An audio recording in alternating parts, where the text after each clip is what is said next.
에베소에 있는이라는 제목으로 말씀을 전하겠습니다.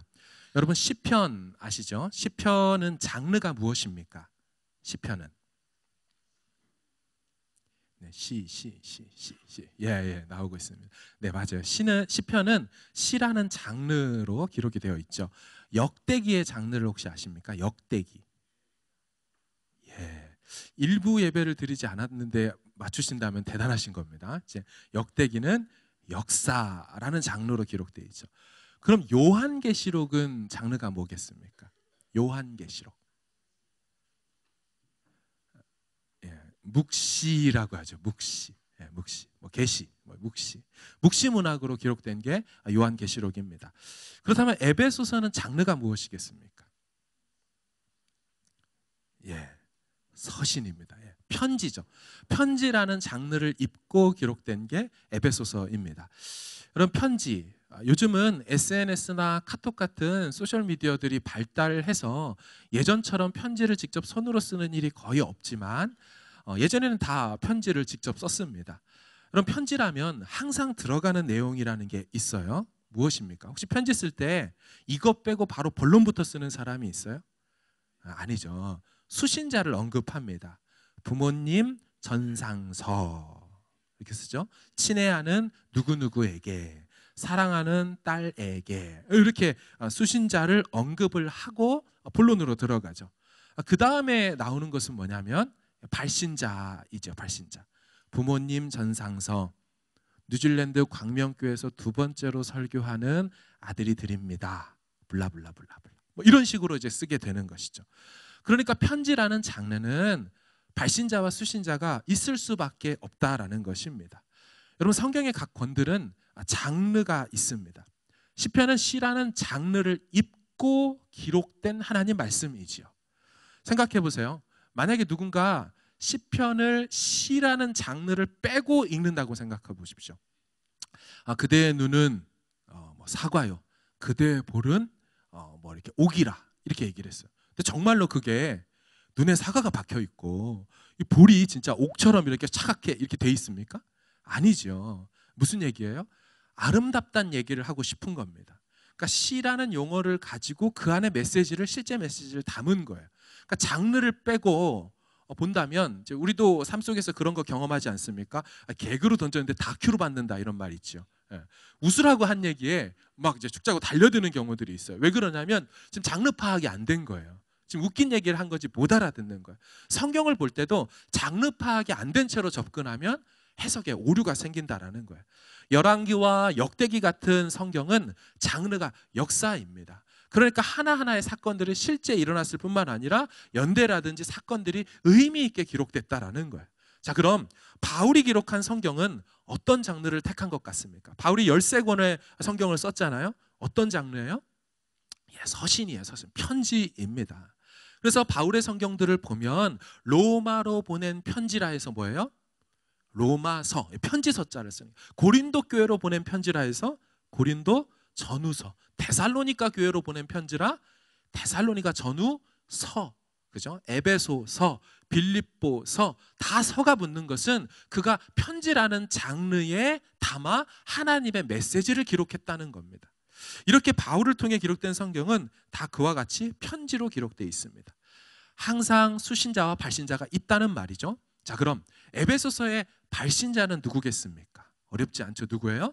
바울이죠. 우리 화면으로 1절을 같이 한번 읽어보도록 하겠습니다. 시작. 하나님의 뜻으로 말미암아 그리스도 예수의 사도된 바울은 에베소에 있는 성도들과 그리스도 예수 안에 있는 신실한 자들에게 편지하노니. 아멘. 누가 편지한다고 돼 있어요?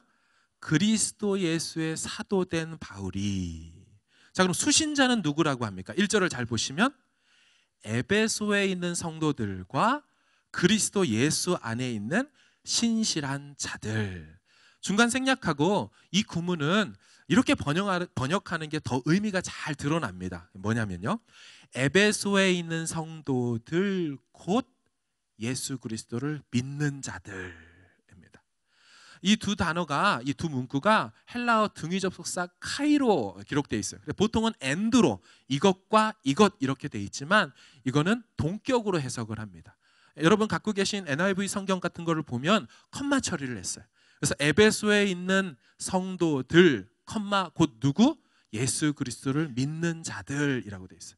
또 다른 ESV 바이블도 관계대명사 who를 써서 한 the saints, 성도들의 who를 붙여가지고 두 번에 엮어서 같은 대상을 설명하는 두 가지 방식으로 이렇게 설명하고 있습니다. 즉 성도는 곧 누구다? 예수 그리스도를 믿는 자들이다 라고 이야기를 하는 것이죠. 즉 수신자는 에베소에 있는 성도들, 곧 예수를 믿는 자들이죠. 여러분 그런데 우리가 1절을 볼 때 문제가 발생합니다. 우리 중에는 아무도 의심 없이 이것을 바라보지만 사실 이것을 연구하고 이것을 진지하게 바라보는 소위 성경과 신학을 좌지우지한다는, 잘 나간다는 그분들이 이 본문을 대할 때 특이하게 대합니다. 왜냐하면 에베소서 1장 1절에 에베소에 있는 이라는 이 문구가 권위 있는 사본에 빠져 있습니다. 권위 있는 사본, 원본에 가깝다는 그 사본들에 에베소에 있는 이라는 이 문구가 없다는 거예요. 여러분 혹시 NIV 성경을 갖고 계신 분들은 한번 보세요. 그 옆에 각주로 A라고 한 다음에 그 밑에 풋노트를 가보면 몇 개의 고대 사본에는 in Ephesus, 이 에베소에 있는 이란 말이 없다. 근데 이 몇 개의 권위 있는 사본이라는 게 4세기에 나온 바티칸과 시내산 사본에 없고요. 또 3세기에 기록된 것으로 얼마 되지 않은 아주 가까운 연대에 기록되어 있는 그 사본에도 체스터비티 도서관에 있는 파피러스 46번에도 그 바울의 서신들이 많이 있는데 거기에도 이게 없어요. 10세기와 13세기로 소급되어지는 필기체 사본 2개에도 이 에베소에 있는 이란 내용이 없어요. 그러다 보니까 학자들이 어떻게 이 본문을 접근하냐면 이 성경은 문제가 있다. 이 성경은 에베소에 보내지지 않은 뭔가 성경의 내용의 진위에 있어서, 진정성에 있어서 의심의 여지가 있는 그런 서신이다라고 말한다는 거예요. 나아가 이 5개의 사본들에 에베소에 있는 이라는 말이 빠졌다는 것이 1800년대 중반에 발견이 된 거예요. 그러면서 이런 얘기를 하는 거거든요. 그러니까 다시 말하면 1800년 동안 아무도 초대교회 이후로 이 서신에 대해서 의심을 갖지 않던 자들이 그런 5개의 사본이 나오니까 의구심을 갖기 시작했다는 거예요. 특별히 잘 나간다는 그 독일 학자들이 이 성경은 문제가 있다 한 것이죠. 여러분 아십니까? 진보적 신학자들 중에, 소위 잘 나간다는 신학자들 중에 에베소서를 바울의 서신서라고 인정하는 사람은 아무도 없습니다. 단 한 명의 사람도 에베소서를 바울이 썼다라고 믿는 사람이 없다라는 거예요. 그들 주장은 이와 같습니다. 첫 번째인데요, 바울의 서신들은 항상 수신자들의 상황이 구체적으로 기록되어 있었다. 생각해봐라. 누구누구에게 문안하라, 누구누구를 알아줘라, 누구누구를 받아들여라, 혹은 누가 오면 어떻게 하라. 이런 바울의 서신들은 다 이런 내용들이 되어 있어요. 로마서를 한번 보세요. 로마서 16장, 얼마 전에 우리가 매일 성경 마지막 본문 아니었습니까? 로마서 16장에 보면 바울의 동역자들이 26명이 나와요. 근데 사실 로마서를 쓴 바울은 로마로 가본 적이 없는 상태에서 쓴 겁니다. 로마를 가본 적도 없고 로마에 방문한 적도 없는 그가 자신의 동역자들 26명을 열거하면서 어떻게든지 로마에 있는 교회 사람들과 친분이 있고 교감이 있고 관계성이 있다는 것을 연결하려고 시도하는 사람이 바로 바울이에요. 그렇게 가보지도 않은 교회하고도 연줄이 있다는 것을 얘기해서 어떻게든 자신의 그 스페인 선교와 또 다른 로마로서의 그 선교에 정말 전진기지가 되기를 로마 교회들에게 부탁하고 있는 게 바울인데, 어떻게 에베소서는 앞뒤를 보고 서두와 말미를 봐도 그렇게 친숙할 것처럼 여겨지는 이 에베소 교회 성도들의 이름이 어느 하나 등장하지 않는 것, 이거 바울이 안 쓴 거다, 이렇게 말하는 거예요. 여러분 에베소가 어떤 지역입니까? 에베소는 바울이 개척한 교회예요. 바울이 2차 3차 전도 여행을 다니며 개척한 교회. 그러니까 그들을 모를 리가 없을 거라고요. 뿐만 아니라 사도행전 19장 20장에 보면 바울이 에베소 장로들과 같이 헤어질 때 막 눈물로 헤어져요. 끌어안고 헤어져요. 서로 어찌할지 모르면서 눈물로 부탁하고, 우리 이제 다시 못 볼 수도 있다. 나 예루살렘으로 돌아가면 큰 환난과 핍박이 있다고 하니까 나 죽을 수도 있다. 이렇게 정말 유언을 나누듯이 헤어지는 장면이 있어요. 그런 장로들이 있는 교회에 어디 하나 이름 하나 없다? 이거 매우 특이하다. 이거 바울이 안 쓴 거 아니냐? 이렇게 접근한다라는 것입니다. 두 번째는요. 급기야 굿스피드라는 학자는요. 이렇게 말해요. 이건 바울이 쓴 게 아니고 오네시모라는 사람이, 여러분 오네시모 들어보셨죠? 감옥에 있었던 그 오네시모, 그 주인에게서 도망쳐 나왔던 이 오네시모, 그 오네시모가 나중에 에베소의 감독이 되었는데, 에베소의 담임 목사가 되었는데, 그 사람이 목회하면서 어려워지니까 자신의 말에 권위를 부여하기 위해서 에베소서와 닮은 골로새서를 가져다가 차용해와 개작해서 만들어내는 창작물이자 위작이다, 이렇게까지 얘기를 합니다. 거의 소설이죠. 자기 마음대로 이야기를 만들어가는 것입니다. 근데 이들이 말하는 게 다 이유는 있기는 해요. 왜냐하면 에베소서와 골로새서가 병행 구절이 50%나 됩니다. 거의 절반이 에베소서와 골로새서가 겹쳐 있고요. 골로새서에서 썼던 단어의 3분의 1을 다 에베소서가 쓰고 있어요. 그러니까 똑같은 단어를 특이하게 같이 공유해서 쓰고 내용도 비슷하니 이와 같이 개작한 것이라고 주장하는 것이죠. 또한 바울의 다른 서신들은요, 글이 다 짧습니다. 짧게 써가지고 해석하기도 좀 쉽고 그렇게 어렵지 않습니다. 그런데 이 에베소서는 지난주에 보신 것처럼 3절부터 어떻게 돼요? 202개의 헬라어 단어를 쫙 써가면서 그걸 한 문장으로 만들어 쓰고 있어요. 그러니까 이걸 서신을 연구하는 사람들 입장에서는 이거 바울이 쓴 거 아닌데 바울이 이런 식으로 쓸 수 있나? 하면서 이 에베소서 자체가 성경이 아니기를 바라는 마음으로 그렇게 주장한다라는 것입니다. 그럼 어떠십니까? 정말 에베소서는 성경도 아니고 바울의 저작물도 아닐까요? 바울의 쓴 기록 성경이 아닐까요? 먼저 사본 문제부터 보겠습니다. 물론 5개의 사본에 에베소에 있는이라는 말이 없는 거 사실입니다. 저도 확인했어요. 그런데 여러분, 신약이 기록되어 있는 헬라어 사본, 발견된 사본, 물론 원본은 없습니다. 헬라어 사본이 몇 개 있는 줄 아세요? 5,500개가 있어요. 지금까지 발견된 5,500개 중에 5개가 없다는 얘기예요. 5개 없다고 해서 나머지 5,495개가 위작이라고 말할 수 있나요? 성경의 진정성을 뒤집기란 무리가 되죠. 뿐만 아니라 헬라로 쓰여진 헬라어 사본이 그 정도 있는 것뿐만 아니라 이거를 그들 고대의 언어로, 외국어로 번역한 성경들이 또 수천 개가 있어요.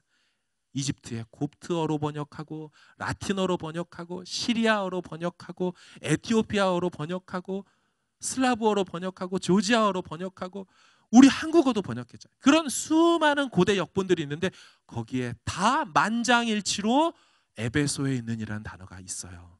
따라서 5개 없다고 해서 이게 위작으로 몰아세우기에는 오히려 근거가 부족한 것이죠.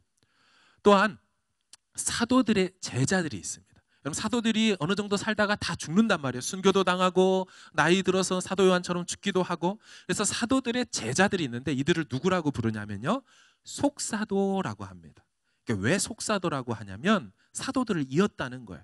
그럼 영화 하나가 나왔어요. 그럼 그 영화 하나가 1편이 대박이 나고 2편을 만들 때, 요즘은 1편, 2편 하지만 옛날엔 뭐라 그래요? 속편이라고 하죠. 영화의 다음 편, 속편. 이을 속자를 쓴 겁니다. 그래서 사도들을 이은 제자들이라 그래서 속사도라고 해요. 근데 그 속사도의 또 제자격을 뭐라고 부르냐면 교부들이라고 합니다. 교회들의 아버지라는 뜻이에요. 교회를 파운데이션 세우고 든든하게 부흥을 시켰던 초대교회의 인물들, 그들을 교부라고 하는데, 그 교부들 중에는 알렉산드리아의 클레멘트나 또 혹은 터툴리안, 이레니우스, 이런 사람들이 사도들의 제자요 혹은 그의 또 제자요, 이런 아주 가까이 있는 자들이에요. 근데 이들이 어느 곳에 편지를 쓰거나 성경의 주석들을 쓸 때, 설명들을 쓸 때 에베소서에 대해서 모두가 당연히 바울의 글이며 이것이 당연히 에베소에 보내진 편지라는 것을 인정하고 설명하고 쓰고 있다는 거예요. 어느 한 명도 이거 바울이 안 쓴 글인데라고 한 제자들이 없었다는 거예요. 모두가 가까운 연대에 살았던 제자들이 다 인정했습니다. 또한 에베소 문체가 긴 것이 에베소서를 바울이 안 썼다라고 주장하는 이들도 근거가 빈약합니다. 왜냐하면 여러분 생각해 보세요. 바울이 존귀한 성도요 영광스러운 교회에 대한 풍성한 하늘의 계시를 담아내는 데 있어서 꼭 단문장으로만 써야 되는 법칙이 있나요? 그래서 길게 쓰면 바울의 글이 아니게 됩니까? 여러분들이 글을 쓸 때 짧게만 쓰던 사람이 길게 쓰면 이거 다른 사람이라고 말하는 게 맞나요? 제가 설교를 30분, 40분만 하다가 갑자기 막 1시간 10분이 넘어가게 설교를 하면 제 탈을 쓴 유명정 목사님 나오셔서 설교하는 건가요? 아니잖아요. 길게 할 수도 있고 짧게 할 수도 있는 문제를 가지고 글이 길어졌다라고 그가 안 썼다라고 말하기에는 너무 주장이 근거가 빈약한 것입니다. 또 마지막으로 수신교의 특정 상황에 대해서 언급이 없다. 바울은 늘 구체적인 이름을 거론했는데 여기선 그런 게 없는 걸 보니 바울 글 아니다라고 말하는 것도 문제가 있습니다. 여러분 에베소서는 회람용 서신이었을 것입니다. 회람용 서신. 다시 말해서 서로 돌려가면서 읽을 수 있는 그런 서신으로 아주 제너럴하게 일반적으로 가르침을 교회에 대해서 주는 그런 서신으로 본다는 거예요. 여러분 골로새서 4장 16절 화면으로 좀 읽어보도록 하겠습니다. 자, 골로새 교회에 보낸 편지에 대해서 바울이 뭐라고 끝에 말하는지 들어보세요. 시작. 너희에게서 읽은 후에 라오디게아인의 교회에서도 읽게 하고 또 라오디게아로부터 오는 편지를 너희도. 아멘. 보세요. 골로새 교회에 보낸 편지를 뭐 하래요? 어디로 보내래요? 라오디게아 교회로 보내고, 그 보낸 편지가 골로새 교회만 보는 게 아니고요, 회람서신이죠. 보내고 또 뭐래요? 라오디게아에서 온 편지도 읽어라. 당시에 그 편지들이 서로 주거니 받거니 하면서 회람용 서신으로 쓰여졌다라는 거예요. 그럼 이는 지도를 볼 때 더욱 추측이 가능합니다. 우리 지도를 한번 좀 보여주시면요. 이게 바로 소아시아 지역입니다. 오늘날 터키 지역인데 보시면 한국말로 제가 잘 보이도록 써놨죠. 교회가 2개 있죠. 라오디게아하고 골로새. 다음 지도를 보면 확대를 해놨어요. 그 사이의 거리가 약 25km입니다. 한 사람의 편지를 가지고 충분히 이동하기에 어려움이 없는 가까이 있는 교회였어요. 가까이 있는 교회. 그리고 또 하나 질문을 좀 드리겠습니다. 요한계시록 2장하고 3장에 보면 그 요한계시록의 몇 개 교회들에 대해서 설명하고 있습니까? 계시록에 소아시아 몇 개 교회? 7개 교회죠. 7개 교회. 여러분 그 7교회의 순서를 좀 아세요? 처음에 나오는 교회가 뭐예요? 에베소 교회. 그렇죠? 그 다음은요?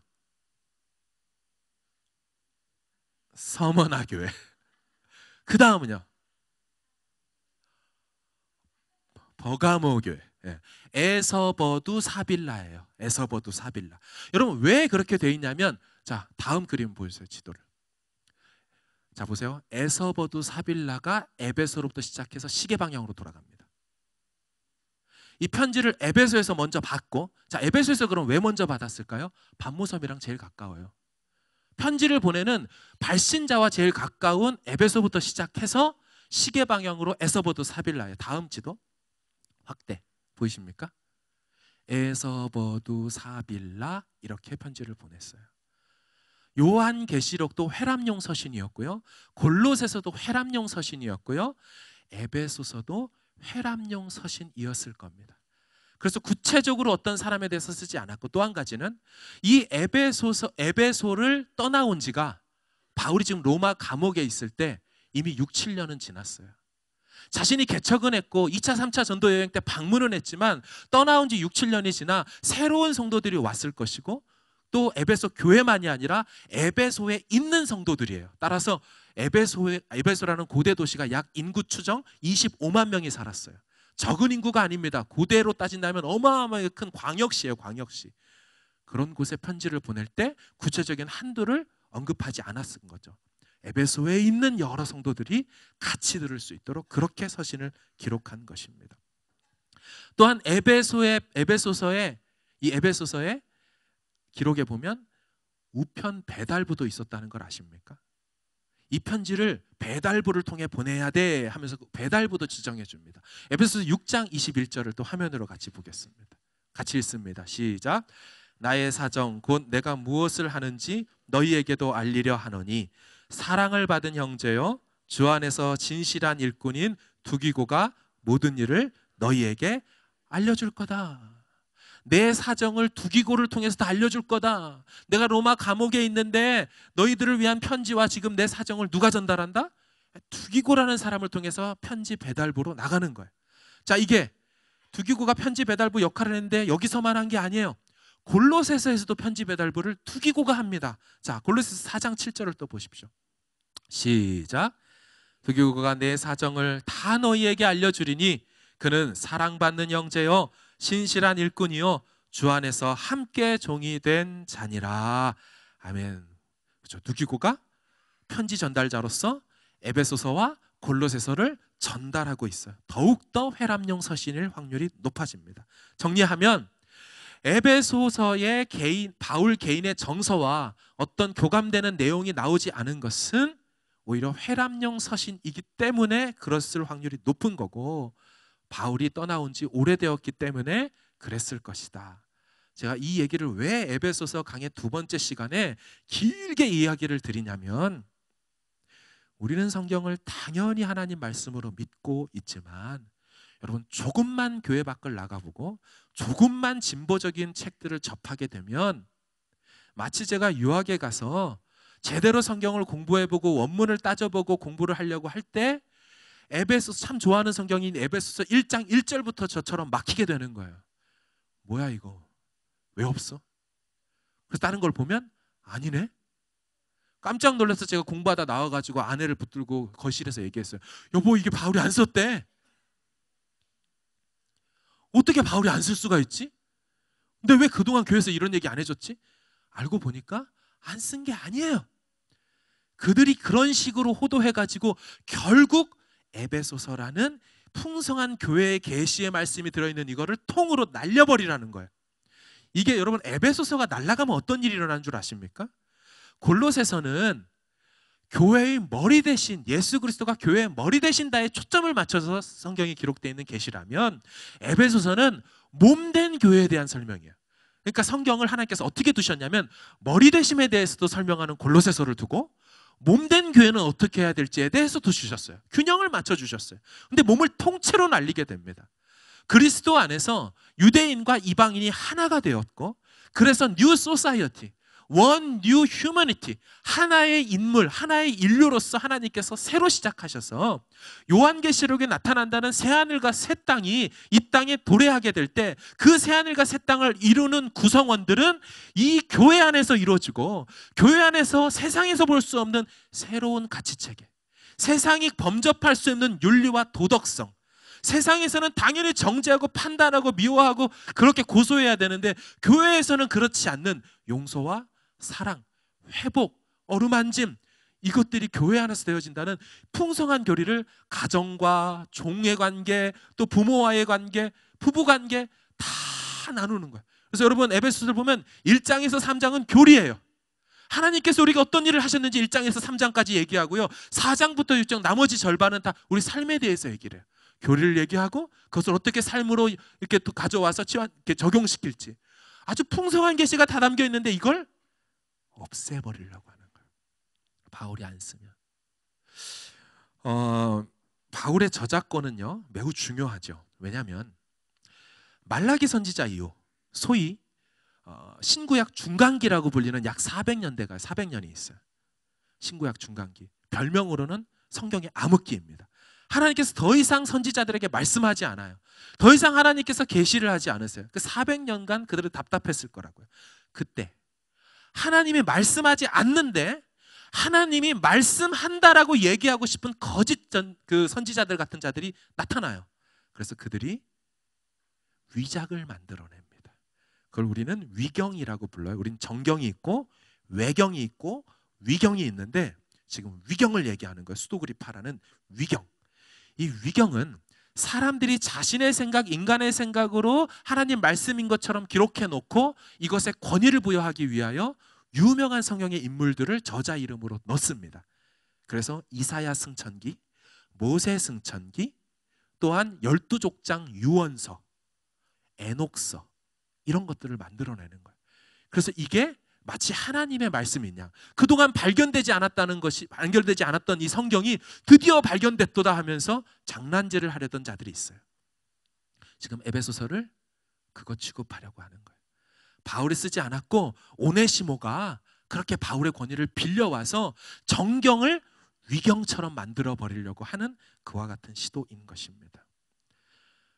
이렇게 될 때 우리는 풍성한 성경의 온전한 1.1획도 빼거나 더하지 말라고 했던 충분하게 완전하게 충족하게 계시된 그 하나님의 말씀, 유기적 완전 축자 영감서를 무너뜨리려는 그들의 시도가 1장 1절에서부터 나오고 있다는 거예요. 그래서 지금 이 얘기를 제가 하고 있는 거예요.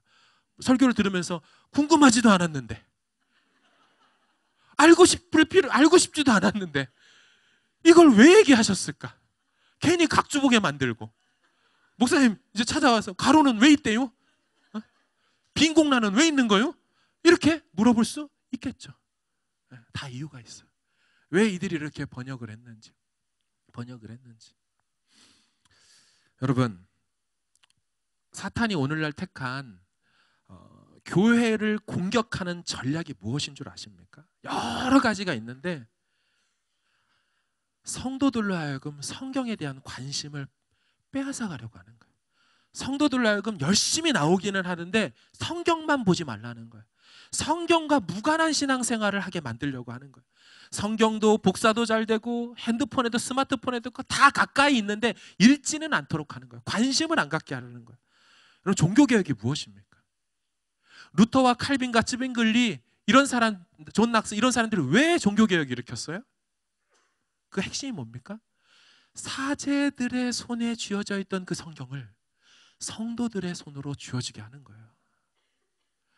여러분, 만약 이게 루터가 개혁을 일으켰던 독일이라고 한다면 다 모국어로 자국어로 독일어를 쓰고 있는데 제가 앞에서 라틴어로 설교하는 거예요. 라틴어 나 모르는데 라틴어로 설교해요. 라틴어로 예배 인도해요.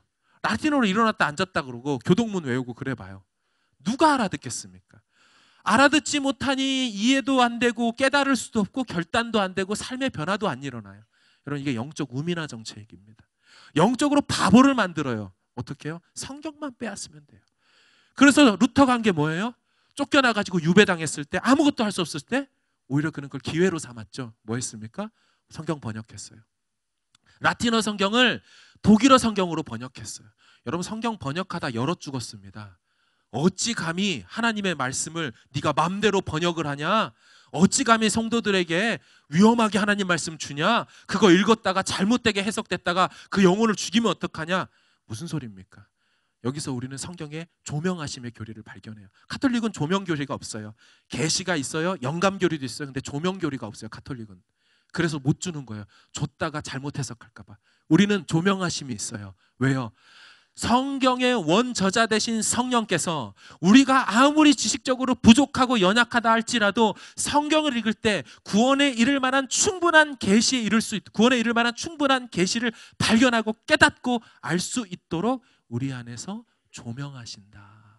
암흑기 같은 보이지 않는 우리로 하여금 마음의 문을 여시사 구원의 계시를 보게 하신다라는 교리가 바로 조명하심 교리인데 가톨릭은 없어요.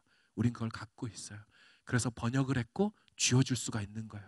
근데 제2차 종교개혁이 필요한 시대가 됐어요. 주어진 성경이 손안에 있는데 읽지 않아요. 별명이 있더라고요. 후탁 성경이라고 아세요? 교회 예배 때 와가지고 차에다가 툭 하고 던져놔요. 아니면 어디다가 탁 이렇게 집에다 한쪽에 달라요. 일주일 내내 그러고 있다가 후 하고 먼지를 부리고 탁 하고 친 다음에 들고 온다 해서 후탁 성경이 됐어요. 관심이 없는 거죠. 종교개혁자들이 출교당하고 유배당하고 화형당하고 순교당하면서 어렵게 그렇게 목숨 걸고 번역하고 그때 맞게 하나님께서 구텐베르크를 일으키셔서 인쇄술을 개발하셔서 역대 이래로 그렇게 성경이 많이 또 세상의 책이 많이 있을 수 없을 때 성경을 인쇄할 수 있도록 해주셔서 우리 손에 주셨는데 관심이 없다는 거죠. 여러분, 오늘날 이단들 왜 이렇게 창궐합니까? 왜 말도 안 되는 그 거짓 교리를 갖고 덤비는데 왜 이렇게 넘어가는 것일까요? 성경을 모르니까 그래요. 이단들이 쓰이는 비유풀이 짝풀이가 뭔지 아세요? 이런 거예요. 자, 봐라. 성경에 하이라이트 형광펜 칠해놓고 여기 봐라. 이런 구절 있지? 근데 이거 봐봐. 일로 와봐. 여기도 있지? 이거 봐봐. 또 다음 장. 여기도 있지? 이게 어떻게 되냐면 원숭이 엉덩이는요, 빨개. 빨가면 사과. 사과는요, 맛있죠? 맛있으면요, 바나나. 바나나는요, 길어요. 길으면요, 기차. 기차는 빨라요. 빠르면 비행기. 비행기는 높으면 백두산. 예, 원숭이 엉덩이는 백두산인 줄로 믿습니다. 이렇게 가면 그 하나하나의 단어에 막 연결시키면 우르두두두두두 하다 보면 보혜사가 이만희가 되는 거예요. 처음부터 이만희라고 얘기해 주지 않아요. 무료 성경 신학원에 데리고 와서 똑같은 개역 한글 성경 가지고 얘기해요. 그런데 그거 가지고 내 말이 방망이와 같지 않냐? 이 방망이는 뭘까? 여우를 때려잡는다. 그 여우는, 작은 여우는 어디 있냐? 포도원에 있다. 포도원은 뭐냐? 교회지. 교회는 기쁨이 있는 교회지. 그럼 포도원을 허는 작은 여우는 방망이로 때려잡아야지. 그래, 방망이는 말씀이니 이 말씀으로 거짓 선지자 여우를 잡아라. 그게 바로 유 목사님, 이 목사님, 김세호 목사님, 이런 분들이라는 거예요. 바벨론 교회에 포로된 너희들을 다 우리가 구출해야 된다. 거짓 선지자들인 작은 여우를 잡아야 된다. 여러분, 성경에 여우가 다 거짓 선지자예요? 헤롯을 향해서 여우라고 말한 건 있어요. 하지만 여우를 거짓 선지자라고 한다면 삼손이 여우 300마리입니까? 그 꼬리를 다 잡아가지고 횃불을 해가지고 다 태우게 할 때 그럼 거짓 선지자 300을 잡은 거라고 해석해야 되나요? 이런 말도 안 되는 단어 노름에 왜 놀아가요? 모르니까. 문맥 없이 읽으니까 넘어가는 거예요. 표면적인 정보를 우리가 알고 있다고 해서, 어릴 적부터 삼손 얘기 많이 듣고 다니엘 사자굴 얘기 많이 들었다고 해서 우리가 정말 성경을 알고 있습니까? 성경이 말하고 있는 진짜 내밀한 그 본 의미를 알고 있습니까? 인포메이션이 있다고 해서 미닝까지 알고 있느냐는 것을 묻고 있는 것입니다. 여러분, 오병이어 사건을 잘 아실 것입니다. 여러분, 오병이어 하면 아주 유명한 말씀이죠. 그도 그럴 것이 마태, 마가, 누가, 요한 사복음서에 기록된 유일한 기적이에요. 사복음서 모두에 기록된 유일한 기적. 마태, 마가, 누가 세 복음서에 공통 기록된 기적은 10개 정도 돼요. 그런데 거기에 요한복음까지 들어간 사복음서 모두에 기록된 기적은 딱 하나밖에 없는데 그게 오병이어예요. 그럼 오병이어 유명하고 그래서 우리가 더 잘 알겠죠. 자, 그럼 오병이어 하면 뭐가 떠오르십니까? 보리떡 5개와 물고기 2마리와 그걸 드렸던 한 어린아이가 떠오르겠죠. 노래도 있더라고요. 오병이어 한 소년이 드렸던 보리떡 5개, 이 노래가 있더라고요. 저도 그래서 오병이어 생각하면 보리떡 5개, 물고기 2마리, 어린아이만 생각나요. 바로 이 해석과 이 접근이 오늘날 한국교회를 이렇게 만든 거 아십니까? 질문 드릴게요. 오병이어에서 등장하는 그 어린아이가 나오는 장면은, 성경은 4개의 복음서 중에 몇 개이며 어딘 줄 아세요? 오병이어의 그 어린아이가 그렇게 중요하다는데 4개 복음서에 다 나오긴 하니까 어디에 어린아이가 나올까요? 요한복음밖에 안 나와요. 다른 3개 복음서는 관심도 없어요. 근데 오병이어 그 어린아이가 그렇게 중요할까요?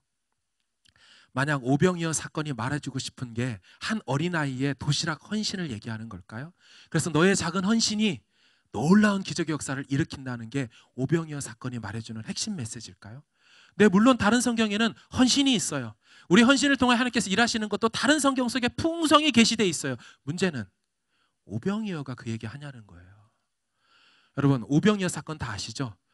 광야와 들판에서 수많은 이스라엘 백성들이 예수님 말씀 들으러 쫓아왔어요. 예수님 인도 따라 거기까지 왔어요. 그래서 어떤 일이 일어나요? 배고파 줄여 죽는다고 힘들어하고 있어요. 그죠? 그때 그 도시락 5개하고 2개 가지고 다 배불리 먹이고 얼마나 남아요? 12광줄이 남았어요. 여러분, 이게 무엇을 의미하는 것일까요? 그 사건 속에 있었던 사람이나 이 사건의 기록을 후대에 보는 유대인 누구라도 이 장면을 보았을 때 다 한 장면이 떠오를 거예요. 그건 구약의 하나님입니다.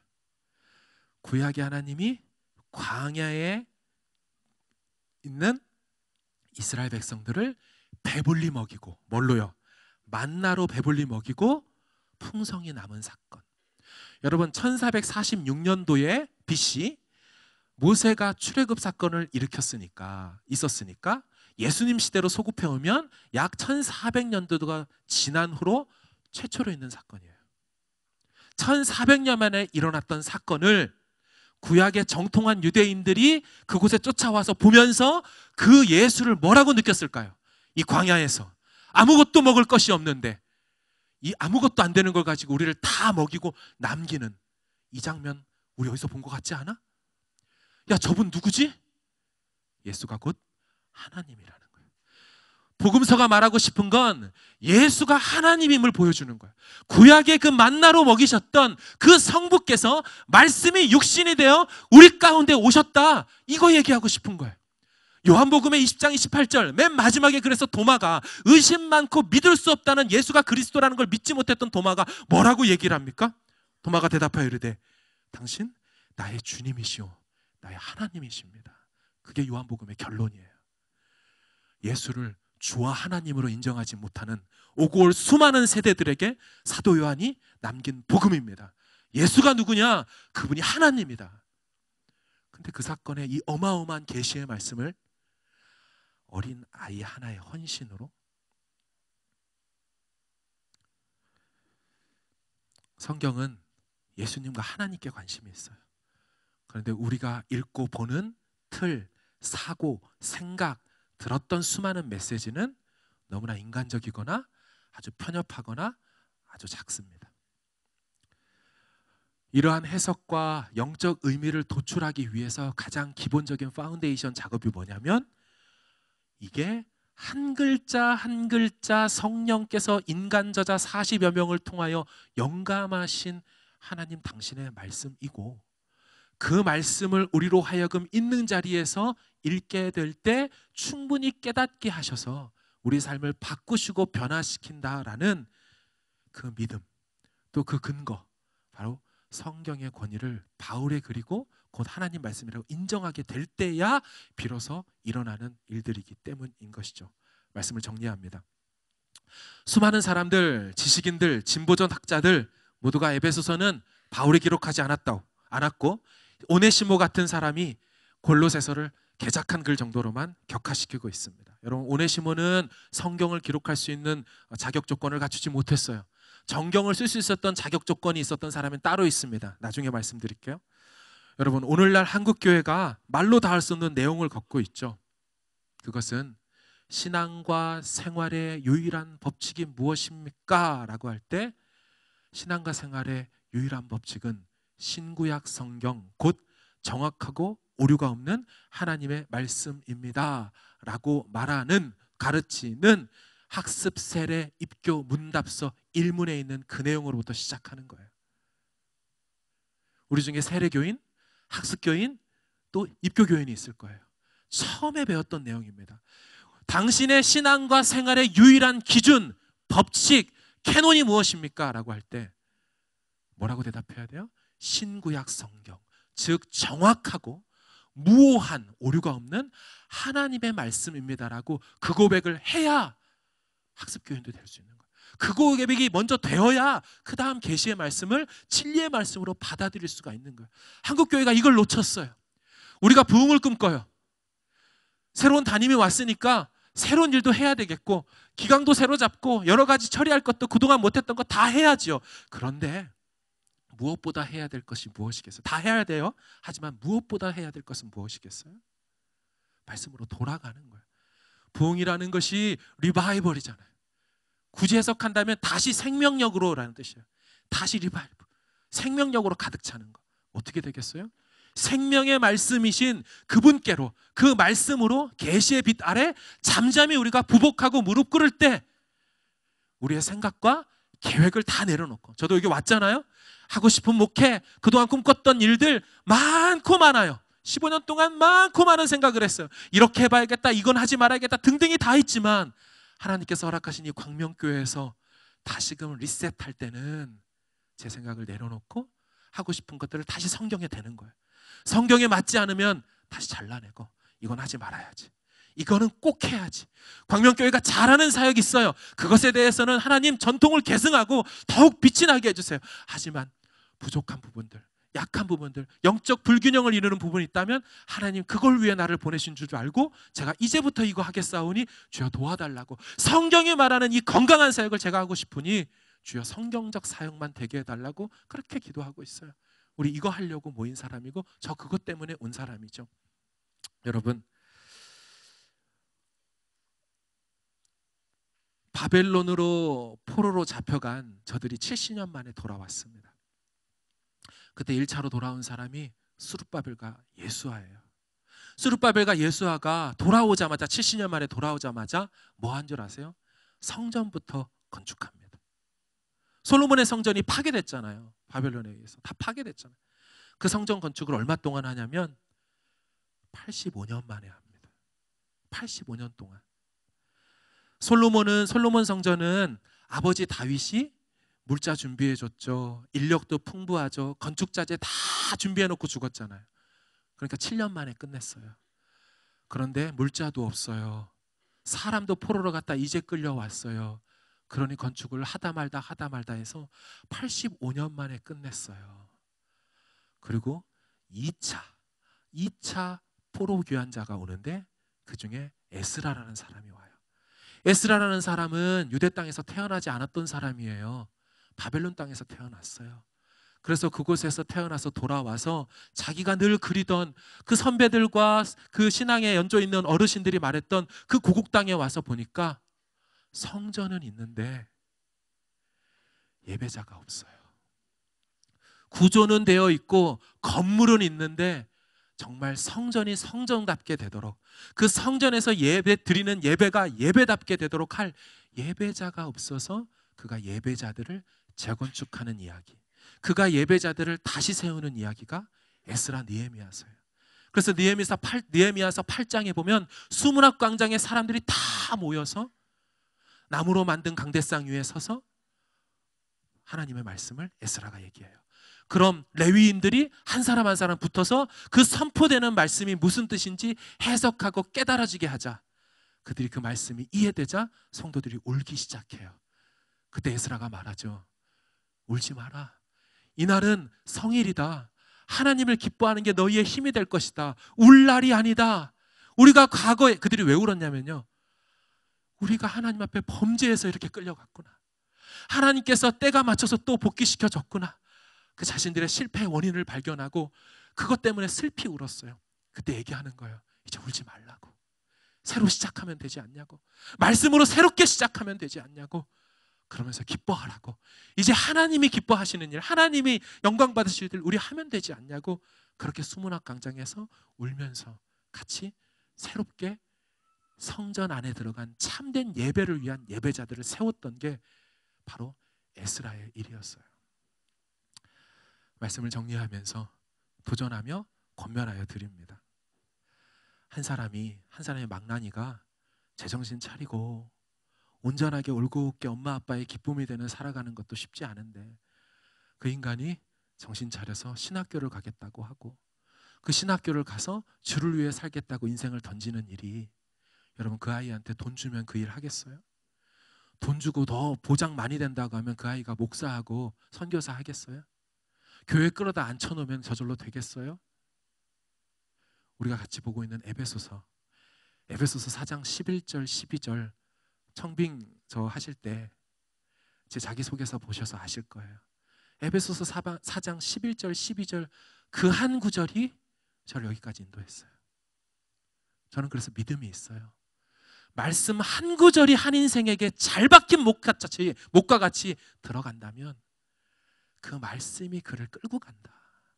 부모가 시키지 못하고 그 누구도 하라고 하지 않아도 그 말씀이 살았고 운동력 있어 그 사람의 모든 것들을, 그 잘못된 세계관, 세속적인 생각들, 헛된 욕망들 다 말씀이 드러내고 다 끄집어내서 하나님의 것으로 변화시켜 온전하고도 성숙한 하나님 기뻐하시는 인물로 만들어간다.